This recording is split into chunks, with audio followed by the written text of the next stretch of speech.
Okay, welcome back to another episode of our Euro 2020 recap. I'm joined by all the usual suspects, and we have Jason making a return after his one appearance so far. Welcome back, Jason, and it's good to see everybody. Thanks for Nice to having be here, us. guys. Okay, so yeah, before I continue, let me just get this out of the way. If you are enjoying the episodes and you like the content, please subscribe on the YouTube channel, and then also go across to all socials and check us out at Sportycast. And then also, as we're doing this with all things football, you can check them out as well on Instagram and on YouTube and Twitter.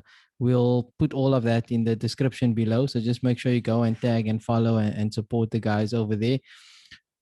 So, guys, let's get straight into it, man. There's some exciting semifinals up ahead. We've got two cracking games lined up, starting with Italy and Spain.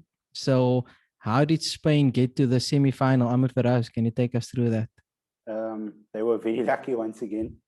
Yeah, like I'm wondering a bit how they managed to secure a semi-final spot. They haven't been such a great team so far in this tournament. But yeah, they were taken to penalties by a very resilient Swiss side. Like Switzerland, they look strong, they look confident, even if after they were brought down to 10 men in the 77th minute, if I'm not mistaken. Yeah, if you add that time that was remaining plus the extra time that they were taking to, it was basically like a full half of football that Switzerland was playing with 10 men, and Spain still couldn't beat them. But yeah, they were taken to penalties, and I guess that's why Unai Simon is ahead of Daya in the lineup. He's just so good at penalties, and yeah, Spain found a way through. I'm a bit worried if the reason you're picking a goalkeeper to save penalties, that means you're not confident you're going to win it in regulation. So that's a good sign for me as an Italy fan. I'm gonna take that. Jason, you were saying something earlier on about Granit Xhaka's influence and how that affected the team. Yeah, no, I think what he did in that game against France, just dictating the game from deep, just being able to cut the lines, I think that was sorely missed against Spain. They did create a few chances, and I think all of the burden fell on Shaqiri, but at the end, maybe his pedigree might have helped him just to see it over the line. But yeah, somehow Spain managed to hang on, and they are in the semi-final, so that's all that matters.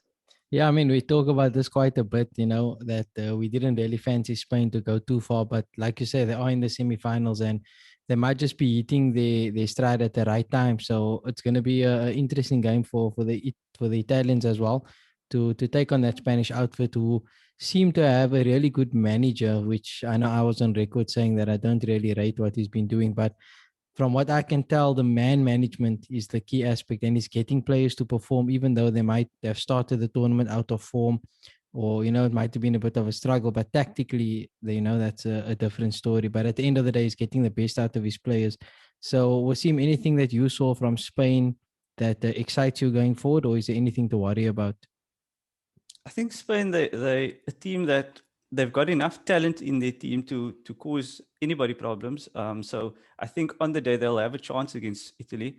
I think the big thing for them was that it was Switzerland going into their second penalty shootout, whereas it was Spain's first one. So Spain had the benefit of, like, not having been seen taking penalties. Which way do they go? What sort of setup do they go? Whereas Switzerland on this time, they did so well against France, but the fact that they missed the first one or the second one, and it made them doubt whether I went left the first time. Do I go right this time? Do I change it? Do I, so all of a sudden, all those doubts came in, and Spain just took advantage of that. So on the day, I think Spain deserved it, but they're gonna have to up the game a bit. But they've got enough talent.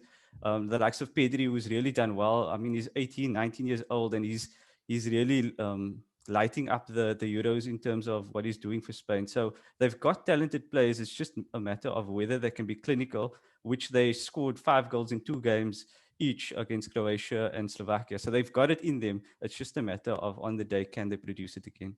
Yeah, I mean, on paper, they do have a really good team. And like you say, if possession is in their favor, then they are a very difficult team to play against, the likes of Laporte and Pau Torres in central defense.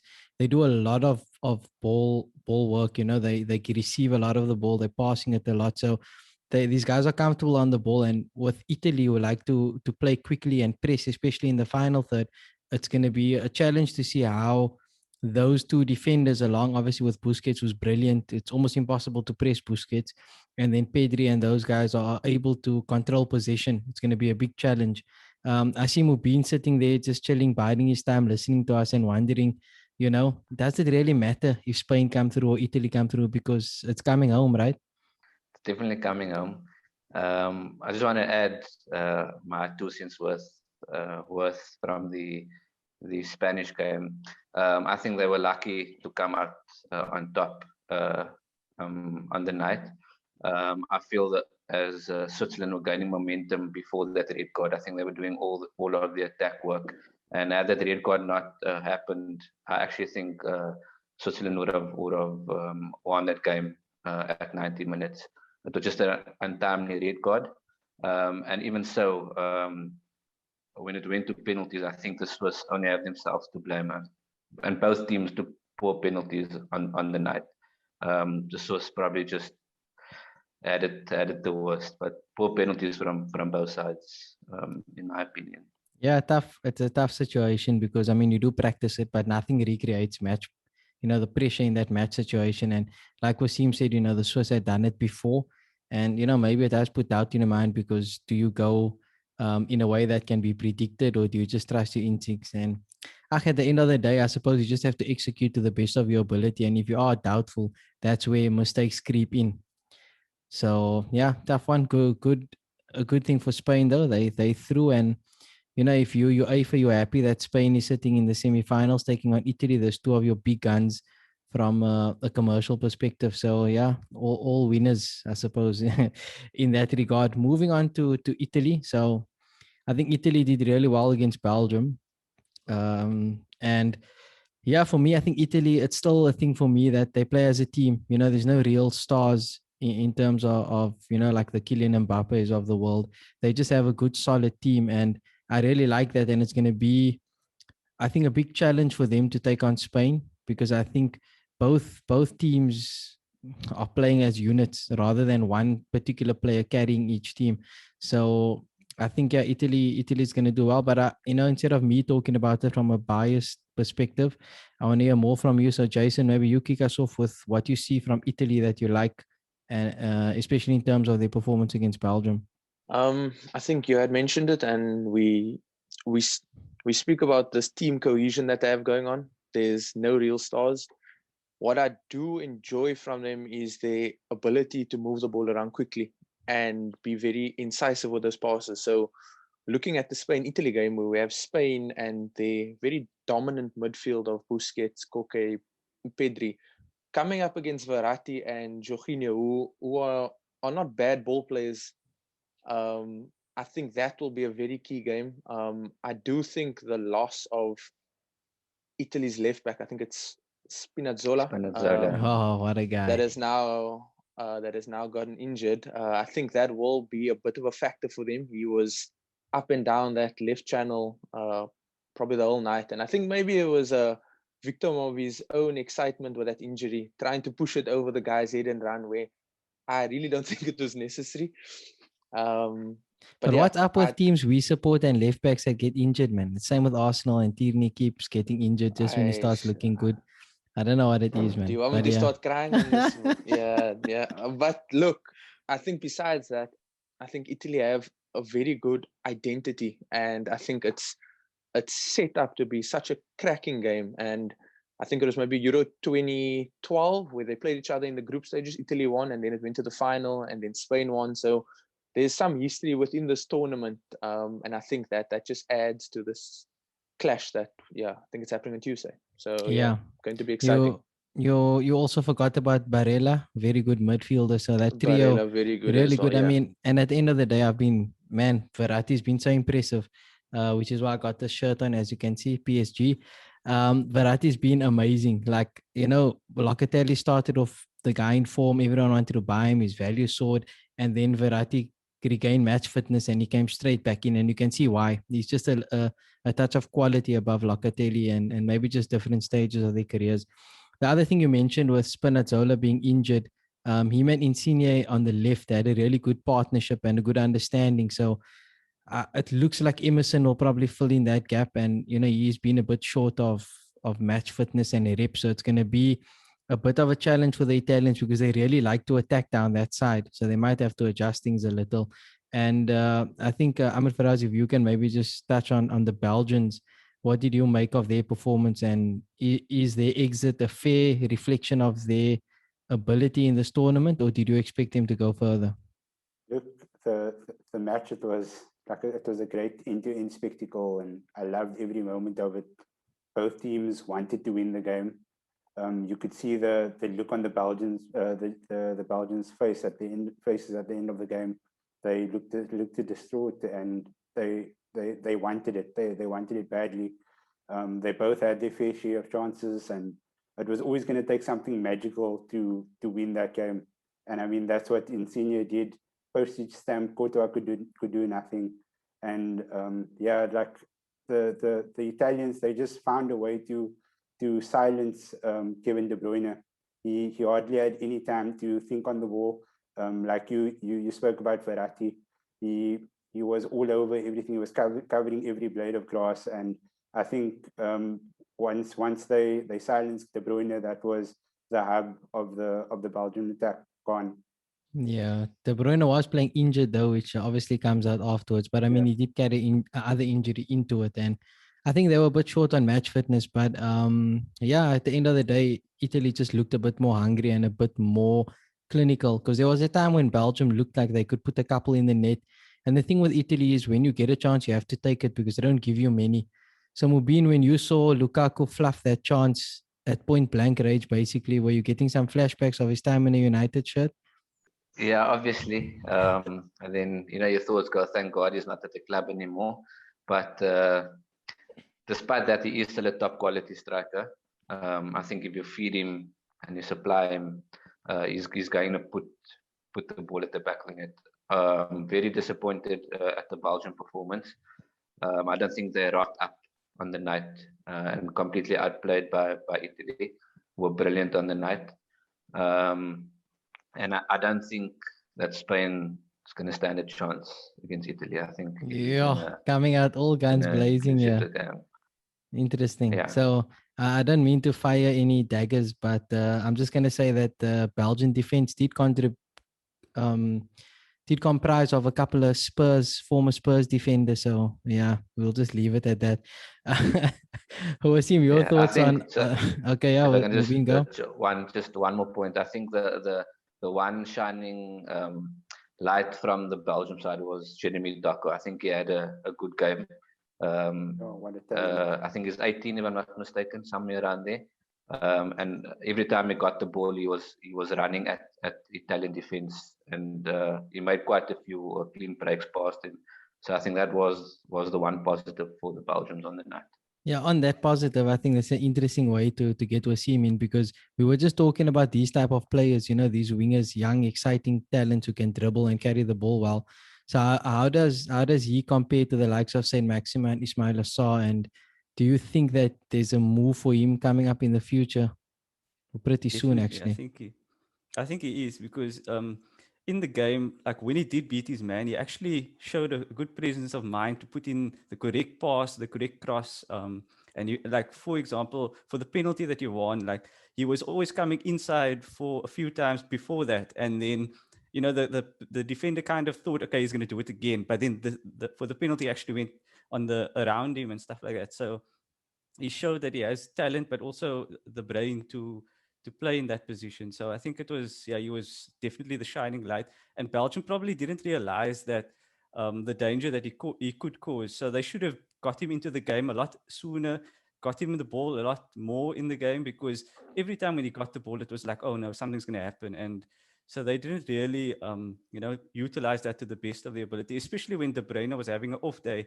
He kept going for those through balls to Lukaku, which was like, the magical pass, but rather go for the safe route and play it to your wingers and let them run at them. So I think Belgium did disappoint, but take nothing away from Italy. They were sensational on the day. And again, they show that they've got two sides to them. They've got great attacking ability. Insigne scored a marvelous goal. It was really amazing to see. especially for someone so small, and kind of brought back something of like when I was playing, because, being a small of stature, you always want to show that heart and that quality. And so it was great to see. But yeah, and then the second part of the game that they showed was the defensive, cohesiveness and the ability to close out the game. It was 2-1, and they didn't give Belgium many opportunities after that. So they showed that they can, close the shop, and that was brilliant to see. Yeah, there's no substitute for experience, and those central defenders are some of the most experienced around. Really good. I mean, you were talking about the penalty. That's a type of foul that I like. A bit of a push into the young player just to make him know that you're there.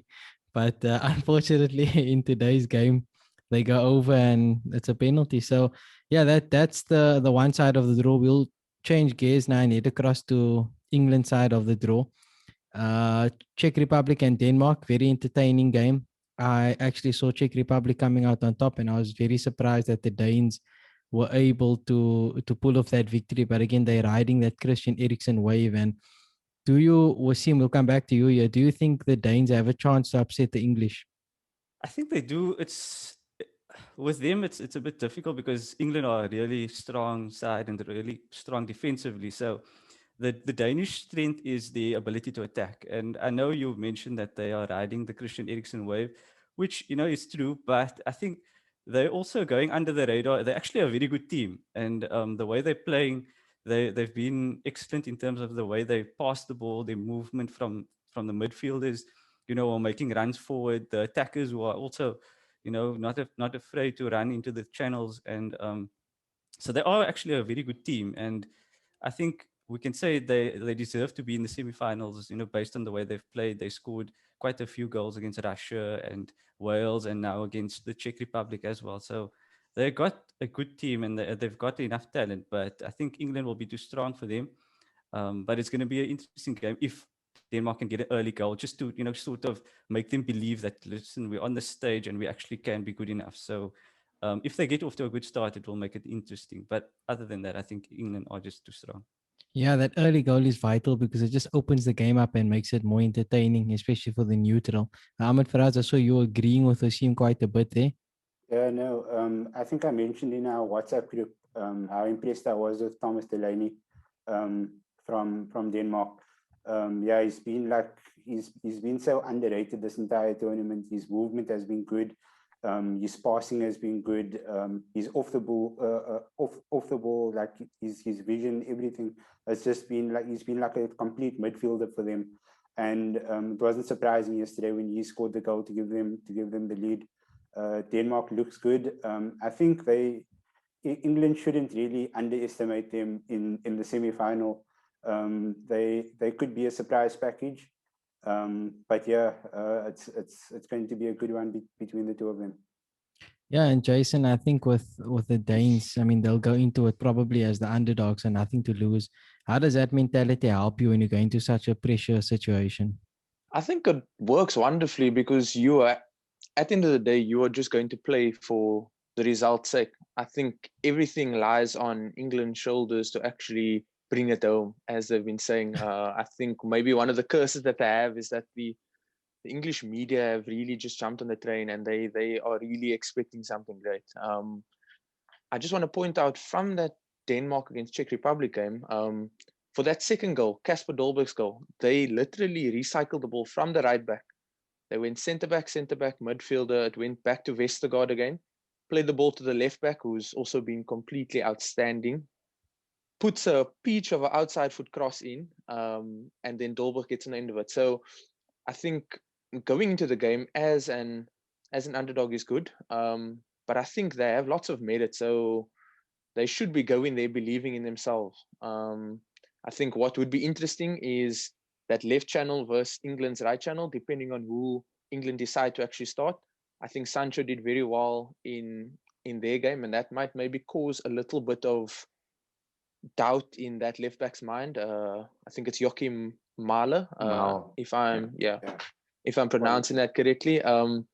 To not always bomb down that left-hand side and actually get involved in attack, because should they lose it, you now got Jadon Sancho, Raheem Sterling, Harry Kane going forward at your defense. So yeah, it's really setting up to be a really, really exciting semi-final.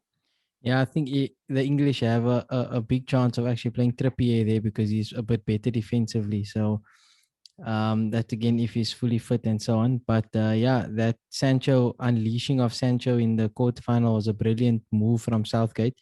And we'll switch over to England now and give Mubeen his time in the spotlight. So over to you. England 4, Ukraine 0.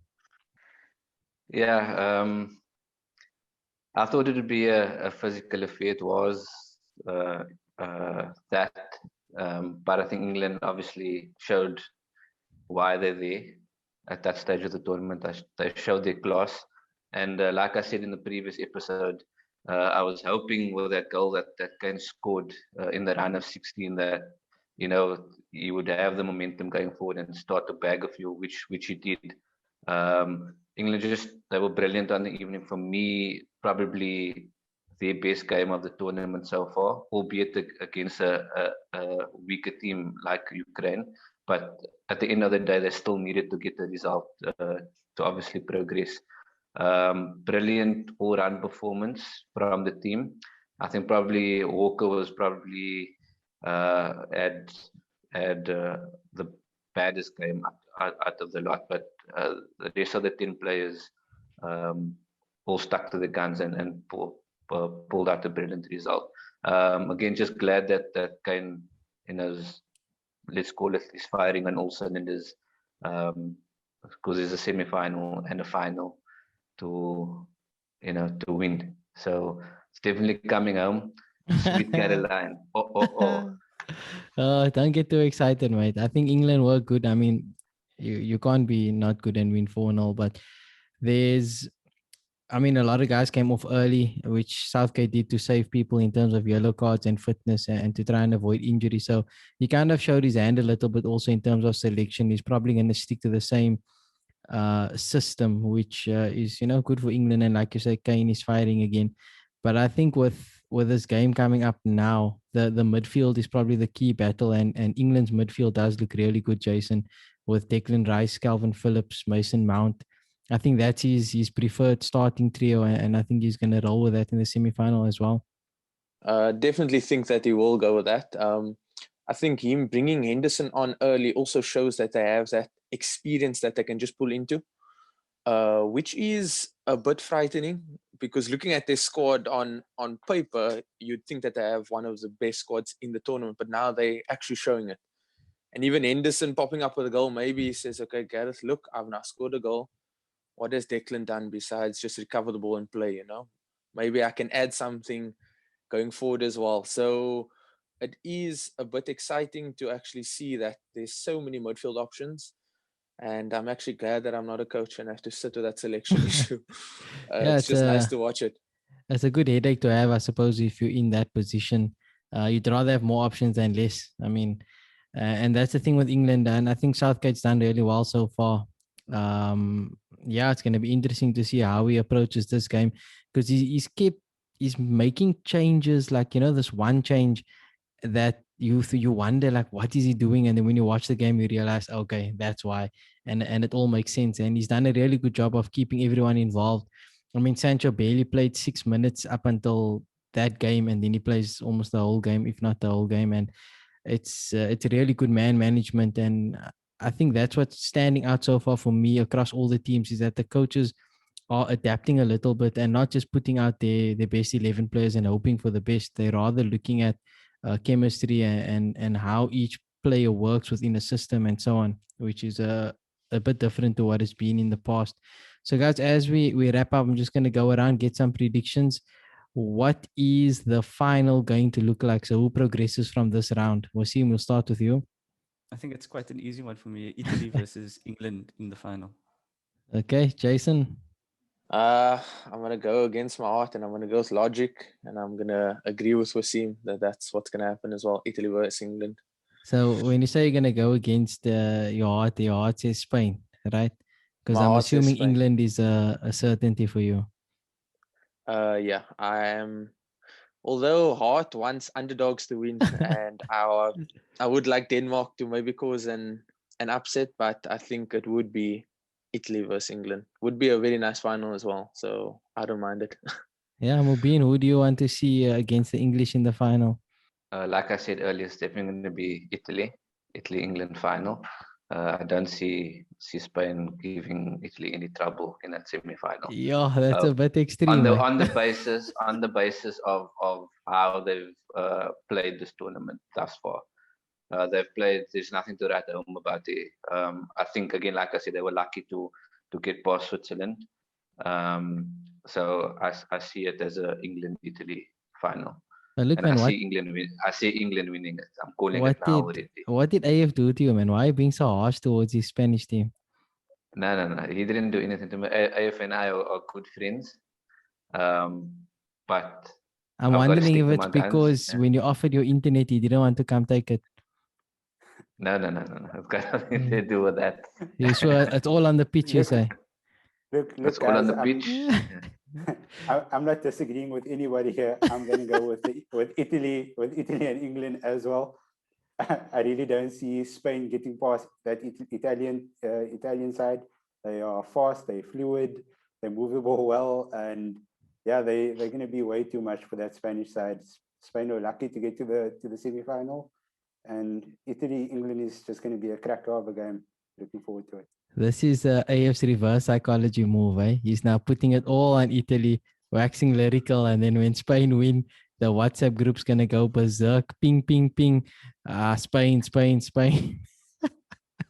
But yeah, look, I know we all said France was gonna win, and look how that turned out. So I'm a bit hesitant. Germany, eh? Oh yeah, but you came to the party Germany. late, right? You qualified through a playoff or something. I was in and I was out again. Look, as long as you're back in, that's fantastic. So yeah, I'm also going for Italy. I don't mind who Italy play in the final. Hopefully it's Denmark rather than England. But hey, if we can beat the English to claim the title, that's even better. And on that note, guys, we'll see you after the semi-finals, so we can look ahead to the final. Thanks, guys. Cheers, guys. See you. Cheers, guys.